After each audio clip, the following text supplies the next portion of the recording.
Ang root cause lang naman dun inequality of ownership of land. Siyempre, kung sino yung mas malalaking mga property, uh, uh, siyempre may mga tao na mas malalaki yung properties nila unlike the others. So, yung may mga farmers pa rin tayong nag-rurally.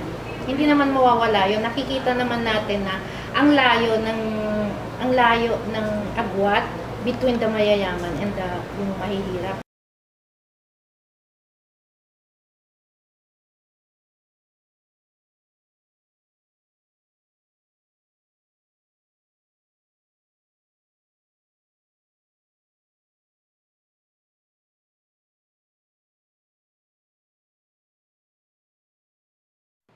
During the pre-Spanish era, the notion of private property was unknown.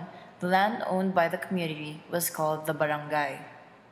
There were no formalized procedures for recognizing private ownership that time, but social classes like the Maharlika, Timawa, and Alipin, which were all ruled by the Datu, determined the land ownership system. Filipino natives were highly scattered into small groups and were ruled by a powerful chieftain, who, along with relatively few nobles, laid claim to the best arable lands. Then, the Spaniards came, and as time passed, and with Miguel Lopez de Legazpi's leadership, one of his major policies was to recognize all of the lands as part of public domain, regardless of local customs. Private property was now fully introduced. Every citizen was given his choice of land to cultivate, and it was free from tax. However, there were certain parts that were set aside as communal property for the collective needs of the municipality or the pueblo. The encomienda system, which was the granting of large tracts of uncultivated lands to deserving Spaniards by the Spanish monarch, was promulgated on December 1503. Some of the land grants extended to Spanish officials and friars were confined to what would eventually become the provinces of Cavite, Laguna, Batangas, and Bulacan.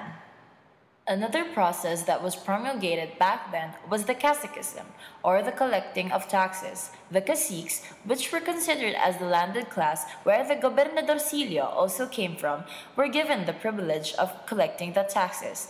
Caciquism eventually became an institution and cause of many agrarian problems and unrests that also brought about uprisings during the 18th century.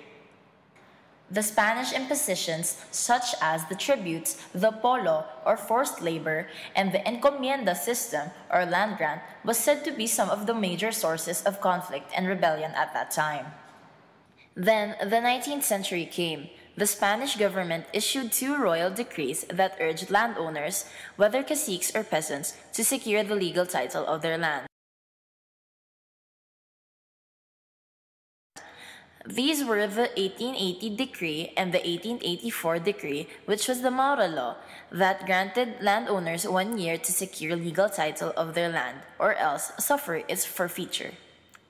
The Filipino peasants were ignorant of the processes and laws of the Spaniards. That's why, at that time, it was estimated that 400,000 Filipino peasants were left without titles and ended up as tenants in their own lands. The Pacto de Retroventa, or the mortgage system, was also established. It was similar to today's pagsasangla, where a landowner who has loaned the peasant money becomes the peasant's landlord. The peasant mortgaged his land to loan money, and with that the peasant will pay the rent to the landlord, cultivating his land until he has repaid the loan, or else his land will be forfeited. Another issue was the friar lands, because many Filipinos questioned the amount of land grant given by the Spanish monarch to the religious orders. At that time, they also have tenants or the inquilinos who paid tax to the friars called the canon. One of the inquilinos was Dr. Jose Rizal's father, Don Francisco Mercado Rizal. It was alleged that these Spanish land laws and policies became a contributory factor in propelling the 1898 Philippine Revolution.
December 10, 1898 came when the Treaty of Paris made Spain cede the Philippines, Guam, and Puerto Rico to the United States of America, with the Americans replacing the Spaniards as the new colonial masters of the country. Spanish records were either destroyed or lost. The legal situation pertaining to landholdings became very complicated, and to resolve this, the Americans introduced the torrent system of land registration.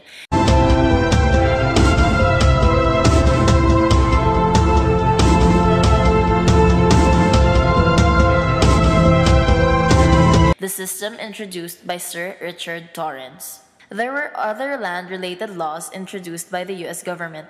However, these land laws and policies also failed. These laws, to name a few, include the following.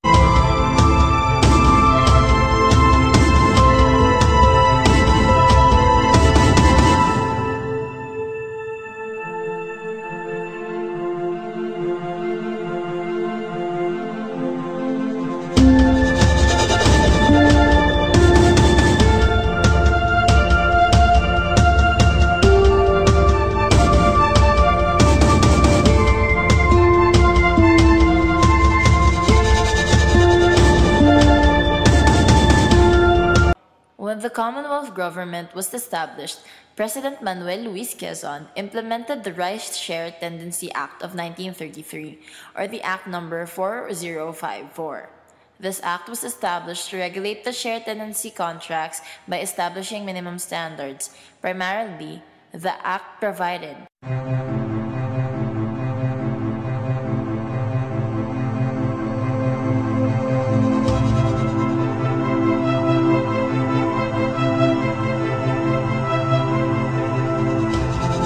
the act could only be implemented by petition of majority of the municipal councils in a given province, but because the landlord's control of the municipal councils was so overwhelming, no petition for application of the Rice Share Tendency Act was ever presented.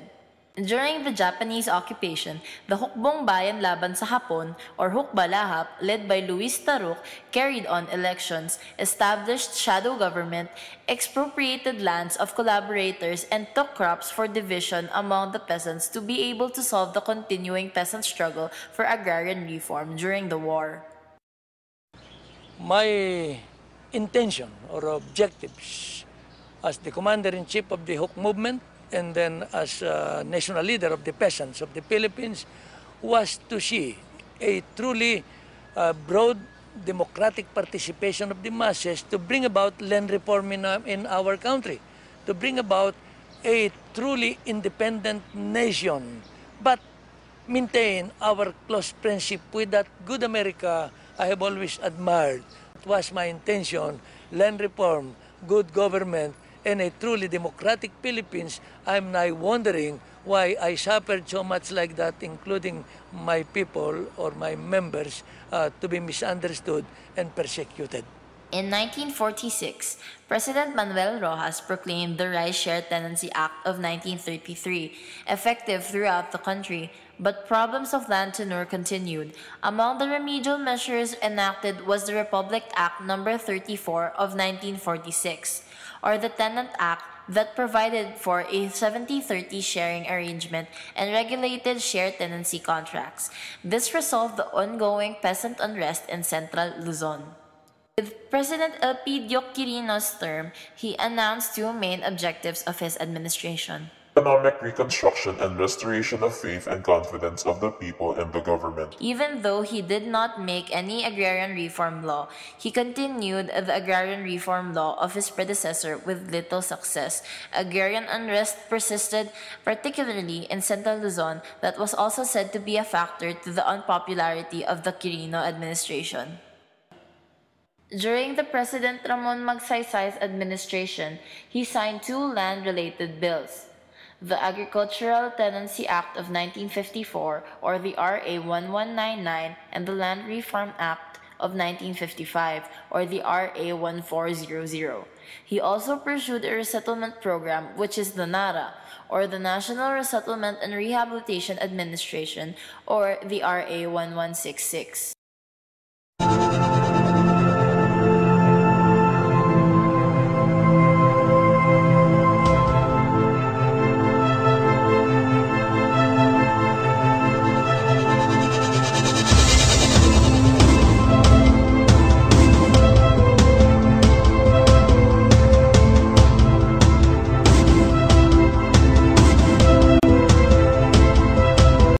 No new land policies were made during the President Carlos P. Garcia's administration. Its performance was just described as stalemate between landlords and their allies in Congress and the executive department and the elements favoring land reform.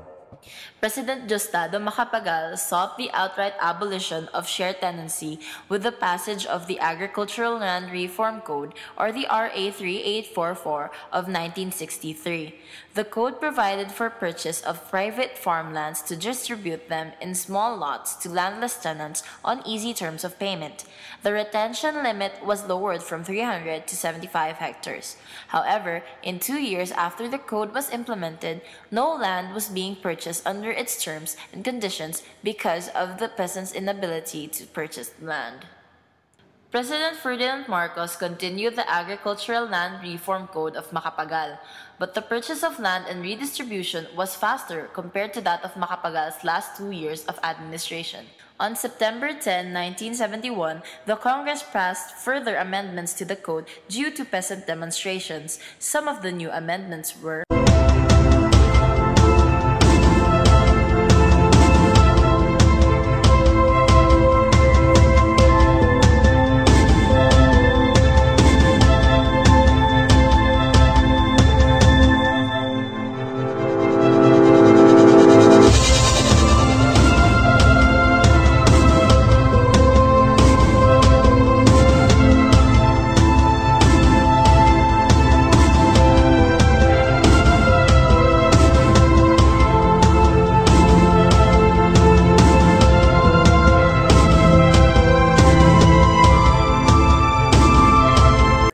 another act, which was the Agrarian Reform Special Fund Act, which created the Agrarian Reform Special Account to finance agrarian reform programs, was passed and approved.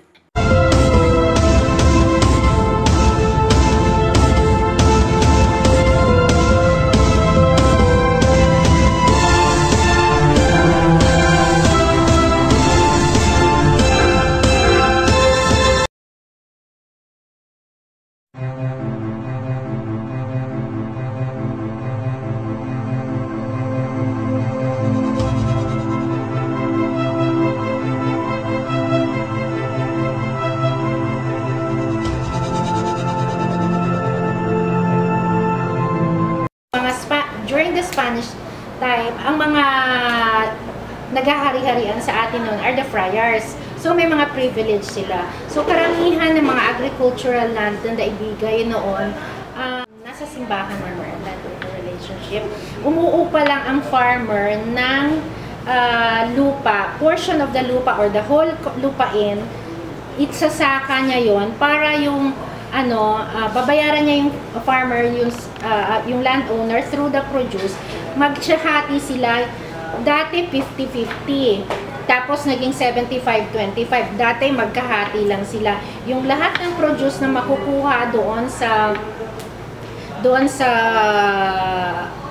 sa lupain na yon, 50% ng produce sa farmer, 50% sa landowner. Pero nabago yan during Macapagal, naging 75 lang naman dun ang equality of ownership of land. Siyempre, kung sino yung mas malalaking mga property, siyempre may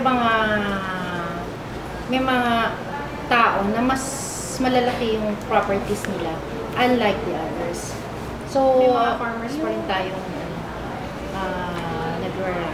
hindi naman ang layo ng agwat between the mayayaman and the kaya maraming nagrarally, maraming mga dugong dumadana kasi gusto rin nilang magkaroon ng sarili nilang lupa.